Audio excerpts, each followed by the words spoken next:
Namaste, welcome to Geeta's Kitchen.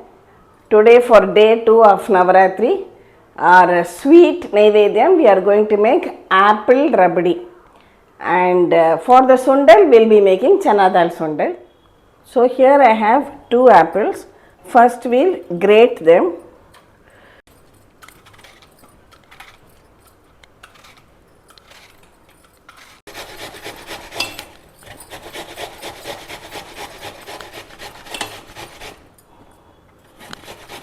Heat a teaspoon of ghee in a kadai.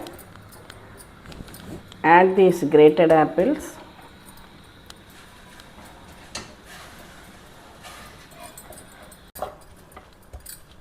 Lightly fry them in the ghee just for a minute or two.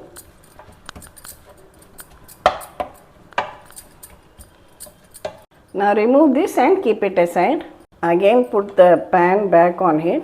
Just add about half a teaspoon of ghee. Now pour in half a liter of milk. Preferably you can use full cream milk. Allow it to boil till it thickens and reduces slightly. From time to time keep stirring the cream, and any cream which collects at the sides also scrape it out from the sides and mix it. Now if you have the time you can reduce this, but today I don't have much time, so you can even do as I am doing. First we will add this about 3 tablespoons of sugar I am adding. Allow it to dissolve very well. Just boil it for another 5 minutes till it thickens again. So instead of waiting for the milk to reduce completely, I am adding this sweetened condensed milk. You can add about 2 to 3 tablespoons as per your choice. That's why I have just added 3 tablespoons of sugar, not much. Again give it a good mix.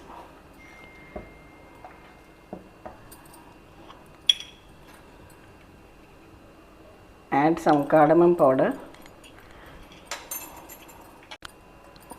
Meanwhile, heat a teaspoon of ghee in a pan.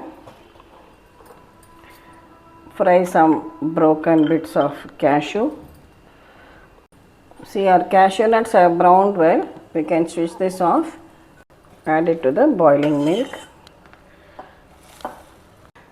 Now this milk has reduced also and boiled well. I will switch it off. Allow it to come to room temperature.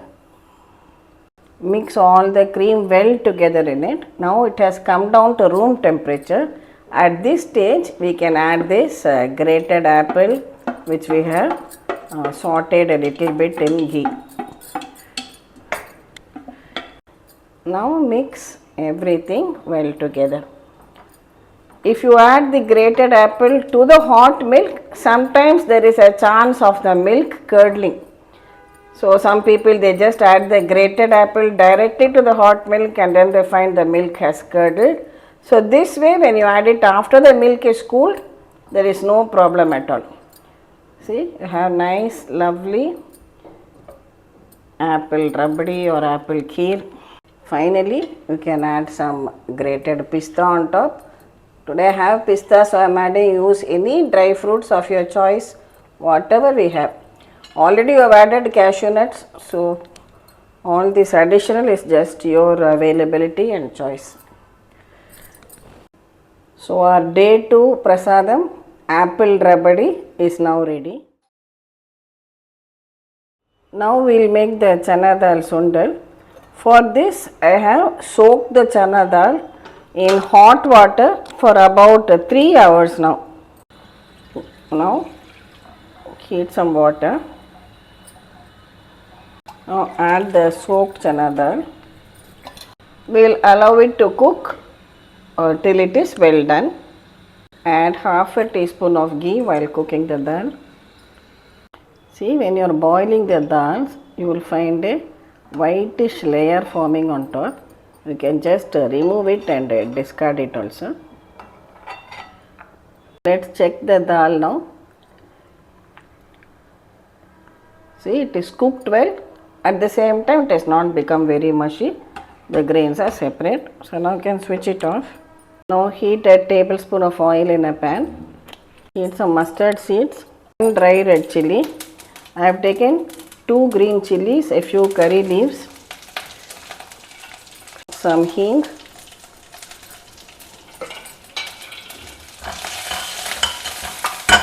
next add in this cooked chana dal, drain out the water and add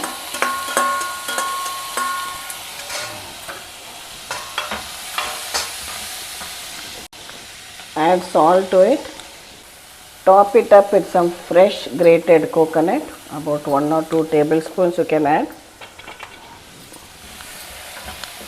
Give it all a good mix. To this you can just finally add a teaspoon of sugar also. It tastes good with it. Mix it well together and switch it off. So Channa Dal Sundal as part of our day 2 Navaratri Prasadam is also ready. So our day 2 Navaratri Prasadam, apple, Rabdi and Channa Dal Sundal is ready.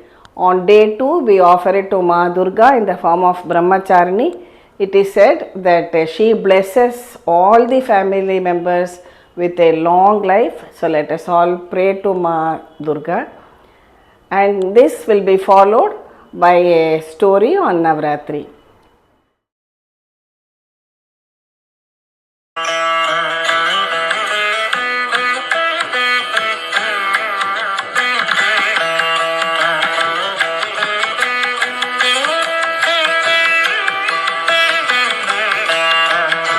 Namaste, welcome to Geeta's Kitchen. Happy Navratri to all. Sarva Mangala Mangalye Shive Sarvartha Sadhike Sharanye Triambake Devi Narayani Namostute. Navaratri is a celebration which lasts over 9 nights, and Devi Durga is worshipped in 9 different forms. Yesterday I told you that on the day 1 she is worshipped as Shailaputri, the daughter of the mountains, as she was born to Himavan. She is known as Shailaputri or Parvataraja's Putri, therefore Parvati. These are the different names she has. In an earlier incarnation, she was born as Sati, as the daughter of King Daksha Prajapati. Daksha was actually the son of Brahma. Now, though born in a king's family, in a royal family, Sati wanted to marry Shiva, and but her father was very much opposed to that marriage. He said, "You are coming from such a royal family. How can I get you married to that ascetic Shiva? He has no wealth. He is living in Kailash. He has just got ashes smeared on his body. No, I don't want you to marry him." But Sati remains firm in her resolve and decides to get married to Shiva only. Their marriage takes place. After a couple of years, Daksha Prajapati decides to perform a huge yajna. Yajna is a sacrifice where he invites all the important people and the devas and everybody. It's a grand celebration. Sati comes to know about this, and she is very eager to visit her parental home and take part in these celebrations. She asks her husband Shiva permission to go there. She says, "Come, let's go and be part of those celebrations." But Shiva says no, and he advises her against going. He says, "See, we have not been invited for the function, so I don't think it is right that we should go and attend that. Let us be here only." But Sati, being a daughter, she is drawn towards her parental home and she insists. She says, "Okay, if you don't come, let me at least go." Shiva says, "Oh, I am telling you, but then if you insist, it's all right, you go ahead, but I am not coming." So then Sati decides to go alone for the function. She reaches her father's house. She finds beautiful, elaborate arrangements made for this yajna. All the important people have been invited. There have been seats reserved for each and every person who is important, and all preparations to welcome him with the necessary amount of respect and everything. But she notices that there is no seat reserved for her husband Shiva. Not only that, Her sisters also don't welcome her, they are very haughty. Her father also ignores her presence, and of course, he does not like his son in law Shiva, so he starts talking ill about Shiva. It is only her mother Prasuti who receives her with some affection. She feels very saddened by all this. She says, I have come to my parental home, and here everybody is treating me so badly. But she says that's even okay. But when her own father starts talking ill about her husband, she is not able to bear that anymore. She says, this is not right of you what you are doing. And then she gets so much filled with sadness and anger at the insult heaped on her husband Shiva, that she jumps into that yajna fire, the sacrificial fire, and immolates herself. Now Shiva comes to know about this and he is furious. He then assumes the Veerabhadra form, comes down to Daksha's place where this yajna is taking place, and he destroys everything over there. He cuts off Daksha's head, and then he takes Sati's half burnt body, as he is deeply attached to Sati.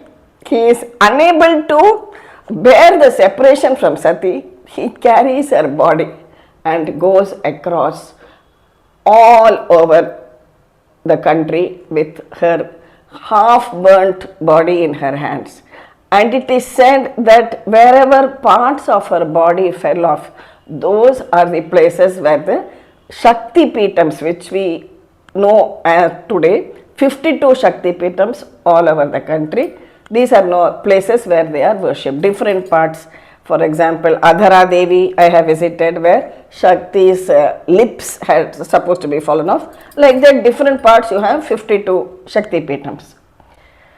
Then later on, the story goes that Vishnu comes and Vishnu forgives him, and then he places a ram's head on Daksha and brings him back to life, and somehow he is able to complete the sacrifice which he started. This Sati, in her next birth, she is born to the king of the mountains, Himavan, and she grows up as Parvati or Shailaputri. Now, as she grows up, again her heart is drawn towards Shiva. And it is said that one day sage Narada visits their palace, and he tells this young girl Parvati that you can obtain Shiva also in marriage in this birth too, but you have to do severe penance for it. Sati agrees, and she then goes into the forest and starts doing severe penance or tapasya. That is why on day 2 of Navaratri, she is known as Brahmacharini. Brahma, another meaning is tapas. Charini, one who follows it. So she follows severe tapas, also known as tapascharini. She is doing a lot of tapas or penance. Not easy, very difficult to do. She stays for thousands of years living only on fruits. Another hundreds of years living only on vegetables.